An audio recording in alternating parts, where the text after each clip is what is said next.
प्रेरणास्पद कथाएं YouTube channel पर मैं धनंजय जैन आप सभी का हार्दिक अभिवादन करता हूं। दोस्तों, नंदिनी ने अपनी सासू मां वसुधा को कहा कि मम्मी जी, गायों के लिए रोटी क्यों बनाना, समय जाता है, आटा खत्म होता है, ये काम अब मेरे से नहीं होगा। वसुधा, जो कि उसकी सासू मां थी, घर में विवाद ना हो, झगड़ा ना हो, छोटी छोटी बातों को लेकर यह सब कुछ सोचकर वो चुप हो जाती। पर इतने सालों से चली आ रही परंपरा को कैसे छोड़ दे। वसुधा प्रतिदिन अपने हाथों से 2 रोटी छोटी छोटी ही सही गायों के लिए बनाती थी और उसके घर के सामने कई गायें जाती थी तो अपने हाथों से खिलाती थी। पर आज की पढ़ी लिखी बहू नंदिनी को यह गवारा नहीं था। उसने कहा, यदि हमारे खाने से बच गई तो हम खिला देंगे, वरना हम गाय के लिए अब नहीं बनाएंगे। रसोई सौंपने के बाद वसुधा उसमें इंटरफियर भी करना नहीं चाहती थी। वो नहीं चाहती थी कि मेरे बेटे की बसी बसाई गृहस्थी मेरे कुछ बोलने से समाप्त हो जाए। इसलिए मन मसोस कर, अपनी भावनाओं को दबाकर चुप बैठ जाती थी। हरीश जी, जो कि वसुधा के पति थे, इसके ससुर जी थे नंदिनी के, उनका कपड़ों का व्यापार था, बहुत बड़ा शोरूम था। अजय इकलौता लड़का था जिसकी शादी नंदिनी से हुई थी। अजय भी अब बड़ा हो गया था तो पिता का हाथ बटाता था। उसने भी अपने दिमाग से, अपने व्यवहार से, अपने संस्कारों से बिजनेस को और ज्यादा डेवलप कर दिया। एक दिन अजय बोला कि पिताजी, अब आपकी उम्र हो गई है, आपने बहुत मेहनत की है, अब आप आराम कीजिए। अब मेरा काम है मेहनत करने का। आप ज्यादा से ज्यादा समय प्रभु भक्ति में और घर वालों को दीजिए, मम्मी को दीजिए। हरीश जी जानते थे कि उनका बेटा बहुत संस्कारी है, बहुत विनम्र है, आज्ञाकारी है।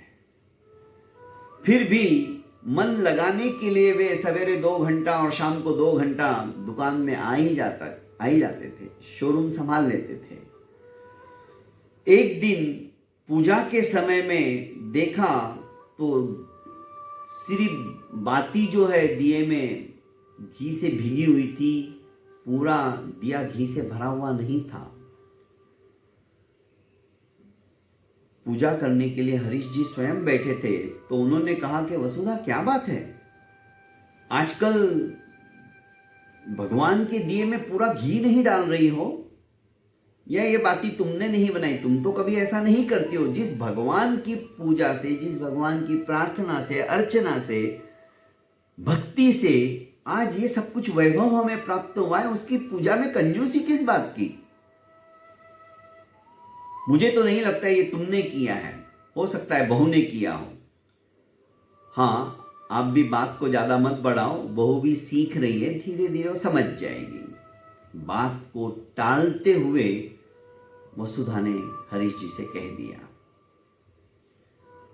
एक दिन जब हरीश जी घर पे ही थे तो एक बादाम, एक काजू, एक किशमिश प्रसाद स्वरूप, क्योंकि भगवान के आगे भोग लगाने के पहले सब कुछ वसुधा जी निकालती थी और चढ़ाती थी और उसके बाद में प्रसाद स्वरूप सबको बांटती थी। तो घर में काम वाली की लड़की को जब उन्होंने एक एक चीज ये दी तो नंदिनी की आंखें चढ़ गई। उसने कहा, माँ जी, आप इस तरह से नहीं कर सकती, ड्राई फ्रूट्स कितने महंगे हैं, मेरा पति सारा दिन काम करता रहता है और आप इस तरह से मुफ्त में इनको बांटती रहोगी तो कैसे होगा? इन नौकरों को ज्यादा सर आंखों पे नहीं चढ़ाते। झगड़ा नहीं होना चाहिए, इसलिए वसुधा जी चुप हो गई। ये बात हरीश जी सुन चुके थे, पर वे भी कुछ बोले नहीं। उसके ठीक तीसरे ही दिन घर के अंदर पूजा थी, तो खीर बनाई गई। खीर में भी बादाम काजू वगैरह डाले गए थे। वसुधा ने अपनी नौकरानी की बेटी को कटोरी में खीर देते हुए कहा कि तुम भी साक्षात अन्नपूर्णा जैसी ही हो। लड़कियां तो भगवान का स्वरूप होती है, देवी का स्वरूप होती है। थोड़ा चख के बताओ कैसा बना है ये खीर। खीर की कटोरी जैसे ही उस लड़की के हाथ में दी, नंदिनी चिल्ला उठी कि मां जी, इनको आचार रोटी दो, खीर मत खिलाओ। ये तो सांप होते हैं, सांपों को जितना दूध पिलाओगी उतना जहरी पैदा होगा। अपने नौकरों के बच्चों को इस तरह से बोलकर वसुधा जी तिलमिला उठी, पर हरीश जी अब चुप नहीं रहे। वे बाहर आए और कहने लगे कि बहू, मुझे तुमसे ऐसी अपेक्षा नहीं थी। तुम किस तरह से बात कर रही हो अपनी सासू मां से? अरे बच्चों को देने से या बांटने से साक्षात अन्नपूर्णा का वास होता है घर के अंदर। क्या ये बात तुम नहीं समझती हो? और हां, ये बात कभी मत भूलना, आज भी दुकान मकान सब कुछ हमारे नाम पर है। तुम्हें एक छोटी सी जिम्मेदारी रसोई की क्या दे दी, और बेटे को शोरूम की चाबियां क्या दे दी मैंने संभालने के लिए। तुम समझने लग गई हो कि ये सब कुछ अब हमारा है। तुम हर आए दिन 5-5 हजार का पिज्जा वगैरह का बाहर से जो ऑर्डर देती हो खाने के लिए, हमने आज तक तुम्हें रोका है? जबकि हमें ये सब पसंद नहीं है। पर नहीं, हमने तुम्हारी जिंदगी के अंदर कभी भी किसी बात की रोक टोक नहीं की है। और तुम एक बच्ची को छोटी सी कटोरी के अंदर खीर दे दी तो तुम इस तरह से बात करने लगी कि मेरा पति कमाता है, दिन रात मेहनत करता है, खून का पसीना करता है, तब कहीं जाकर ये आता है। राशन के रेट बहुत बढ़ गए हैं और मम्मी जी आप इस तरह से उनको काजू किशमिश खिलाती रहती हो। खबरदार है, आगे से तुम्हारी सासू मां के लिए तुमने ऐसे शब्दों का प्रयोग किया तो। अरे आज मैं जिंदा हूं, इसका मतलब ये नहीं कि मैं मेरी पत्नी की पैरवी कर रहा हूं, और पैरवी कर रहा हूं तो भी सही है। मेरे मरने के बाद तुम लोग क्या करोगे? इसका कैसा व्यवहार करोगे? फटकार लगाई ससुर जी ने।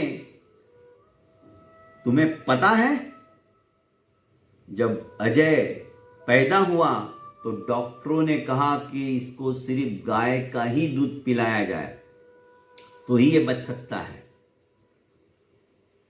तुम्हारी सासू मां ने अपना जो कंगन था सोने का वो बेच दिया और गाय खरीदी, और उसके दूध से ही अजय आज हमारे बीच में है, सामने है। तुम्हें क्या पता? एक एक बातें जब ससुर जी बोलने लगे तो नंदिनी की आंखों से अश्रु की धारा बह निकली। भागते हुए गई और वसुधा जी के पैरों में अपना माथा रखकर रोने लगी और कहने लगी कि सासू मां मुझे माफ कर दो, आगे से मैं ये ऐसी गलती कभी नहीं दोहराऊंगी। सासू ने भी सोचा छोड़ो, मैं तो पहले भी मौन ही रहती थी, पर उसने कहा कि बेटा, आज तक तुमने जो जो बोला, बस अजय के और तुम्हारे बीच में दरारें ना पैदा हो इसलिए मैं मौन रही। अजय को तो पता भी नहीं है, नहीं तो वो भी नहीं सहन कर पाता। नंदिनी जानती थी कि इनका बेटा मातृ पितृ भक्त है। अपनी गलती को मानते हुए उसने कहा कि अजय को कभी मत बताना। हाथ जोड़कर माफी मांगी। वसुधा जी ने भी उसे माफ कर दिया। परिवार के अंदर, घर के अंदर समझदार बुजुर्ग समय आने पर अंकुश लगाना जानते हैं तो पुचकारना भी उनको आना चाहिए, और पुचकारना ही जानते हैं, अंकुश लगाना नहीं जानते किसी बात पे, किसी गलत बात पे, तो भी घर बिखर सकता है। इसलिए दोस्तों, बुजुर्गों से एक्सपीरियंस, उनका जो अनुभव है वो हमें लेना है, वो हमें बहुत कुछ सीखना है। और उनका जब तक हम आदर नहीं करेंगे, उनको सम्मान नहीं देंगे, तब तक यह सब कुछ असंभव है। बहुत बहुत धन्यवाद दोस्तों। घर परिवार के अंदर इस तरह का माहौल, अच्छा माहौल बनाए रखना चाहते हैं हम भी, तो बुजुर्गों की सेवा करो, उनका आशीर्वाद लो। ऐसा करेंगे तो हमारा घर भी साक्षात स्वर्ग बन जाएगा। बहुत बहुत धन्यवाद।